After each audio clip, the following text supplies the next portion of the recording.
Jangan lupa subscribe YouTube channel Metro TV News dan jangan lupa nyalakan notifikasinya. Pemirsa, aksi penyerangan kepada warga Asia terus meningkat selama pandemi COVID-19. Lalu sebenarnya apa yang dialami diaspora Indonesia di sana selama krisis sosial ini terjadi? Dan bagaimana upaya untuk menghadapi aksi anti-Asia tersebut?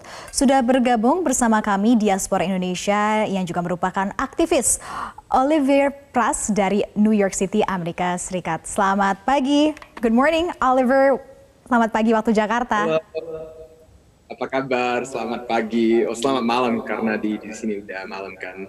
Iya, di sana 12 jam ya kurang lebih bedanya, Oliver. Nah, Oliver, kalau kita lihat berita yang terjadi di Amerika Serikat, pastinya kita sangat prihatin. Terutama Oliver juga merupakan seorang diaspora Indonesia, keturunan Asia yang juga tinggal di Amerika Serikat. Sebenarnya bisa diceritakan apa sebenarnya terjadi di sana? What is happening there, Oliver? So sekarang karena the past year banyak orang Asia sekarang turunan Asia yang bisa Indonesia, orang Tionghoa, Jepang. Sekarang ada banyak anti-Asian sentiment. Jadi banyak orang Asia lagi dipukulin di luar, dijahatin, hurt. Ada banyak orang rasis against us hanya karena muka kayak kelihatan Asia kan, or only because we have an Asian face, we are coming from Asia. Dan juga karena COVID-19 kan banyak orang they blame Asians for the pandemic, tapi sebenarnya it's not our fault kan. Banyak orang marah ke orang Asia Amerika because of COVID-19. Oke, banyak terjadi kemarahan karena adanya pandemi COVID-19 bahkan meningkat 150% selama 1 tahun terakhir ini. Dan Oliver dan juga pemirsa, mungkin ini untuk memberikan informasi juga, kita akan ada berita terlebih dahulu ini terkait kondisi atau kampanye anti kekerasan terhadap warga keturunan Asia di Amerika Serikat. Pemirsa, ini bisa kita tahu dari berbagai macam lini berita, ragam kekerasan yang terjadi terhadap warga keturunan Asia yang terjadi di Amerika Serikat memang menimbulkan keprihatinan banyak pihak. Sekitar ada 10.000 warga keturunan Asia yang berkumpul di Chinatown, New York untuk menunjukkan aksi solidaritas dan juga penghentian kekerasan. Coba kita akan lihat bersama seperti apa. Dan pemirsa, inilah suasana aksi damai menolak tindakan rasisme yang terjadi di Amerika Serikat. 10.000 warga keturunan Asia berkumpul untuk menyuarakan aspirasinya terhadap sikap anti-rasial. Siapa sangka aksi yang berlangsung secara masif ini diinisiasi oleh salah satu diaspora muda Indonesia yang bermukim di New York, yaitu tiada bukan Oliver Pras. Oliver bertanggung jawab untuk mengatur orasi dan juga mempromosikan selama aksi damai ini berlangsung. Oliver menyebut aksi ini bertujuan untuk mengedukasi warga lainnya agar tidak melakukan kekerasan dan kebencian terhadap warga keturunan Asia di Amerika. I want to share with you guys why this rally is important to me. I see around me right now Chinese, Korean, Japanese, Indonesian. We all represent so many different nations, but the one thing that we have to be is united. We are Asian, we are united, we can never be divided, never ever forget that. Let's set the tone. The entire world is watching us right now. What are we gonna tell them? Are we gonna be quiet? Are we gonna be loud? We are golden! We are golden! We are golden, we are worthy. Oliver, tadi kita sudah lihat seperti apa aksi damainya dan juga orasinya. Seperti apa inisiasi atau awal kisahnya Anda bisa membangun gerakan ini di Amerika Serikat, terutama di New York? So it started saya sama dua organizer lain, sahabatku Jack dan juga Ben Wei. Kita lihat berita kan selalu ada orang jahatin orang Asia. Dan juga kemarin seminggu lalu 6 perempuan Asia meninggal karena a terrorist came and targeted them. It was a hate crime against Asians. Dan the past year, 1 tahun, udah the hate crime against Asians, it rose, naik 800%. over 3,000 lebih crimes that were reported against Asians. Itu cuma pasti lebih banyak karena yang orang yang nggak bilang ke polisi atau orang, they probably go unreported, right? So, itu pasti lebih banyak. Itu cuma satu tahun. Dan juga kita lihat ada Oma di lit on fire, kebakaran, right? We've seen elders being pushed, orang tua kayak umur 80, 90 didorongin, dipukulin, dijahatin, disakitin. Why? Ini kasihan, ini oma, opa, elders. Kenapa harus jahatin mereka? Mereka nggak bisa, they can't defend themselves, right? Dan juga, it's just a lot of unfair treatment.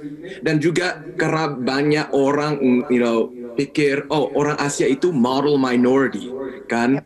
Mereka selalu, bikin banyak duit di sini. Mereka POC, person of colors, tapi nggak, they are what minorities should aspire to be. Tapi sebenarnya di kota New York, orang Asia, we make up the largest, we have the most poverty. Asians make up the most poverty in the city of New York, and it's really really sad. And banyak orang bule nggak ngerti, dan juga banyak orang bule selalu pikir, we're the model minority, mikir kita we have no problems. Dan juga banyak orang bule nggak mau ngobrol, nggak mau educated, bikin banyak orang Asia kayak kesel, makes us mad because nobody wants to understand us. Orang nggak mau ngobrol tentang story kita. So that's why I created, me, Jack, and Ben created this event, supaya bisa ada platform, supaya kita bisa ngobrol, kita bisa share our thoughts, dan kita bisa gather supaya orang media di Amerika bisa lihat. Dan juga kita ada beberapa bintang tamu, bintang performers kayak MC Jin, dan juga politicians, Senate Majority Leader Chuck Schumer, presidential candidate and mayoral candidate of New York City, Andrew Yang. Dua-duanya ngobrol di rally kita. Kita ada 10,000 orang lebih datang dari kota New York. It was just amazing, and kita harus nyari speakers, we had to cari volunteers, karena sebenarnya it took us less than a week. Kita cuma prepare 1 minggu sebelum acara, right? So tapi we did it, right? Dan sekarang banyak orang lebih ngobrol, right? A lot of people are talking about it. Dan just like you said, dalam orasinya, the whole world is watching everyone, especially the Asian Americans di Amerika Serikat. Nah, tapi Oliver, mungkin buat beberapa pemirsa di Indonesia yang kurang bisa relate di sini, mungkin bisa dibagikan kisahnya atau mungkin pengalamannya. Karena we don't know, misalkan hate crime is a legal definition sebenarnya. Tetapi untuk rasisme dikatakan ada di Amerika Serikat, dan ini juga terjadi terhadap, seperti yang dikatakan Oliver tadi, terhadap Asian Americans di sana. Kalau Oliver sendiri pernah nggak merasakan diskriminasi kah? Atau mungkin pernah hate crime sendiri kah di Amerika Serikat terkait keturunan Oliver sebagai seorang Indonesian American di Amerika Serikat? Yes, saya pernah 2 kali di kota New York dirasain diskriminasi. Saya naik dua kali, saya naik kereta subway di kota New York. Saya saya pakai masker, cuma bisa, dan mungkin saya pakai topi juga supaya pokoknya cuma bisa lihat mataku, kan. Orang lain panggil saya China virus, panggil saya Kung flu, panggil saya, dia bilang karena orang Asia kita ada COVID-19. That's not fair, right? Itu 2 kali, 1 tahun 2 kali. Tapi saya juga bersyukur karena saya masih muda, kalau saya tua, mungkin mereka mau pukulin saya atau sakitin saya, kan. I'd rather them come for me than our elders. It's very unfair. Tapi sebenarnya when I was growing up di sini, saya lahir dan besar di Amerika, di kota New York. Tapi saya 100% darah Indonesia. Waktu saya masih kecil, saya pernah saya rasa rasis dari anak-anak lain, dari anak bule, dari anak hitam, selalu dipakai kayak gini di ke mata. or they, mereka mikir saya orang Tionghoa, karena banyak orang kayak ignorant. Mereka nggak tahu Tionghoa, China beda dari Jepang, beda dari Korea, beda dari Indonesia dan Malaysia, Vietnam dan Thailand. Mereka mikir itu semua satu. Itu ignorant banget. Dari anak kecil, karena orang tuanya, they have to teach their children better. Karena itu generasi, this next generation. Kalau kita nggak educate anak kita, they will grow to hurt and hate people who are different. Oke, Now Oliver, tadi Anda katakan bahwa Anda sudah mengalami diskriminasi 2 kali over the past year. In your point of view, apa penyebabnya? Kenapa within this year? Apakah ada salah satu penyebabnya dengan adanya kata-kata sempat kita tahu the former president said ini the Chinese virus, the Wuhan virus. Apakah ini memang penyebab atau penyulut utamanya atau di kacamata Oliver seperti apa sebenarnya kondisi nyatanya di Amerika Serikat sebagai yang pernah mengalami juga? So the last year, 2 kali saya sendiri dirasa rasis. Ini COVID-19 kan, ini lagi pandemi, masih di pandemi. It's getting better, tapi kita masih banyak orang meninggal. Dan juga kamu benar, karena our old president, I don't want to say his name, karena dia selalu pakai kata-kata kayak kayak Kung Flu, China virus. Itu dia a leader. Banyak orang look up to him. Banyak orang pikir kalau presiden bisa ngobrol kayak gitu, pasti saya bisa juga. It empowers people, it emboldens people. Kalau they look at their leader, kalau mereka lihat their leader, presidennya ngobrol kayak gini, they're talking like he's talking like this, dia behaving kayak gini, pasti saya juga harus kayak gitu. Dia nggak suka orang dari China, saya juga nggak suka orang dari China. It all starts from the top, dari atas ke bawah. It starts from the top, and those are I blame a lot of the hate on him.